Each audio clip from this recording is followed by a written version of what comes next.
We have our NBA totals here for Wednesday. Yesterday we were 4-2 in our totals, so we're trying to get back on track with that. Overall, we just, we're still down a little bit. But we're starting to make some ground yesterday in the totals at least. That puts us at 14-16 on the year, so almost back to 500. Considering how terrible last week was, that's good for totals. Overall, not that great. When you look at my other video, excuse me.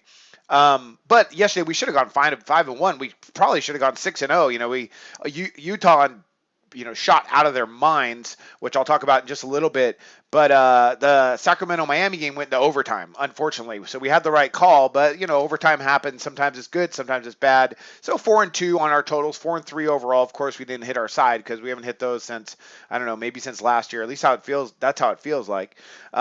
But we're going to go ahead and break down the total still. This has been a really good segment, and we're going to continue to go ahead and, make some good assessments and make some good plays. So let's go ahead and let's start breaking this down. First, we got Toronto and Washington under the 203 at Heritage Sports. Going to where I'm going to make my play. We got right now these two teams. You got Toronto playing defense and Washington is not. I mean, look at the contrast here. You got Toronto allowing 96 points per game. That ranks 6th. You have a Washington allowing 113 points per game. That ranks 28th in the league. As well, Washington is last in opponent effective field goal percentage, allowing 54.8%. Toronto is one of the better teams in the league in that category, allowing just 46.5%. Overall ineffective field goal percentage. But what really gets me on this one is it's an interesting line it's 203 set by odds makers. The last 4 times they've met, 166, 185, 185, and 195. And I can see why odds makers would set it so high. As Washington, they're averaging 90 attempts per game. That's one of the higher ones in the NBA. But then you look at Toronto, they rank 23rd, and Washington ranks 21st in offensive shooting efficiency. So they're not tremendous offenses. I know Scott Brooks wants to get Washington go kind of fast, like when he did with OKC. But still, I like for this game to stay under that 203. That just seems like it's too much when Toronto is such a good defensive team, and Washington can definitely play better defense. So look for the guards to play some good perimeter defense. In this one, we got Kyle Lowry and DeRozan taking on Wall and Beal. So hopefully these teams will play a little better defense. I think they will. And so I'm going to go under the 203 in that matchup. Next up, we got the Los Angeles Lakers, Atlanta Hawks. I'm going to go under the 208. We got the Lakers are coming off a back-to-back. They're 11th right now in opponent attempts per game. But Atlanta is what gets me on this one. I like under the 208 because Atlanta, they're number 1 right now in the league. They've allowed 88.7 points per game. They're a really good defense. I think they're going to give Los Angeles a lot of trouble. As well, Atlanta, they're only averaging 84 attempts per game. That ranks them 23rd in the league. The real contrast, though, is from beyond the arc, where the Lakers are averaging 30 shots from distance per game. And that's one of the highest in the NBA, but Atlanta allows just 20. Per game so far this season. And they've been traditionally, with Budenholzer, really good about defense overall and the perimeter. So I think Atlanta's going to be able to, put the clamps down on the Lakers. Want to get more in depth about it. Let's look at it with Luke Walton, as he was a coach for Golden State, who's brought in, kind of the same scheme here with the Lakers. Golden State and Atlanta last year, they went to 194 and 214 finals, but the 214 final was overtime. So a little extra digging there tells us that this game, with the way the schemes are going to work out, unless there's some amazing shooting like Utah did yesterday. And again, I'll talk about that in a second. I see this game going under that 208. Next game up we got is New Orleans and Memphis. And we are going to go under the 206 here. And I need to make a little quick note on this. Both these teams are coming off a back-to-back. Now, Memphis, they're still a good defensive team. They played absolutely terrible yesterday. Miami thumped them. I mean, all their statistics just went crazy because it hasn't been that many games. But still, you're talking about a Memphis team, like yesterday versus Minnesota, they only got up 74 attempts. On the year, they're averaging just 82 attempts.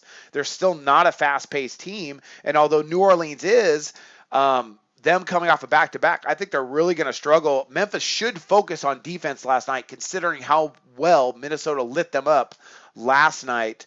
Last year, these teams, they went for a 217, 200, 205, and then a 198 game. That was an overtime game. But still, Memphis are still 7th. Excuse me, no, they're not anymore after today. Sorry, they went up. They went up to 16th in effective field goal percentage, so they're not shooting the ball that well. And what else we got here?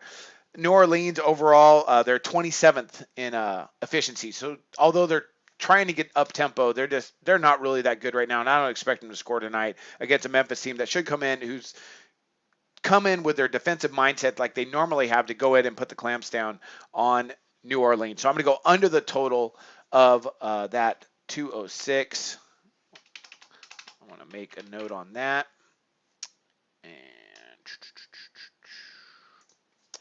as we continue, we got two more plays up here. We got Chicago-Boston. That's going to be one of the better ones of the day. I'm going to go over the 209 and a half. The last matchup we had this year, they were at 204. In that one, Boston only got up 76 attempts. And that's not really them. So far this year in 3 games, they're averaging just 82 attempts. And again, that's not Brad Stevens. Last year, they were 1 and 2 in the league in attempts per game.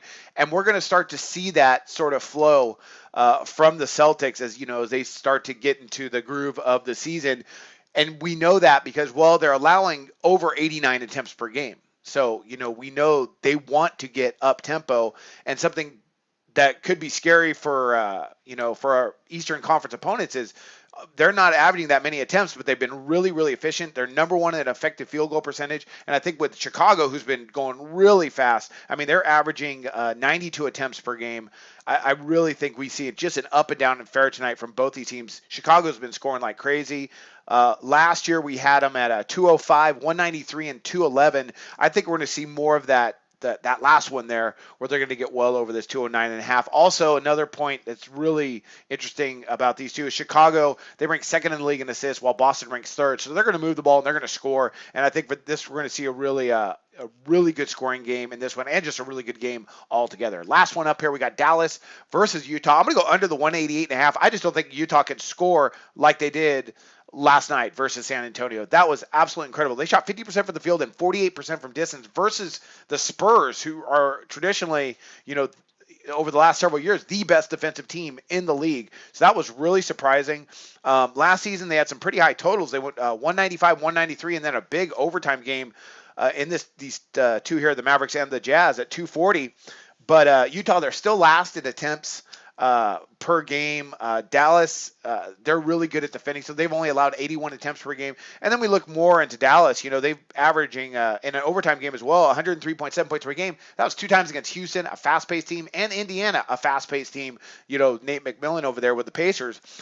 Utah's not going to go fast, and they're not going to be able to shoot the ball as well as they did last night against the Spurs. I just don't see it happening 2 nights in a row. So I'm going to go under the 188 here, and that's SBR across the board. So again, and in case I didn't mention some sports books, let's go ahead and let's break this down one more time. We got Toronto and Washington under the 203 at Heritage Sports, Los Angeles and Atlanta under the 208 at BetOnline, New Orleans and Memphis under 206, that's at Pinnacle Sports, Chicago Boston over the 209.5 at Bookmaker, and Dallas and Utah under the 188. That's SBR across the board. So again, check SBR for the best odds, and still real early in the season. We just started in November. It's going to be a great year, and I wish you guys luck on your picks today.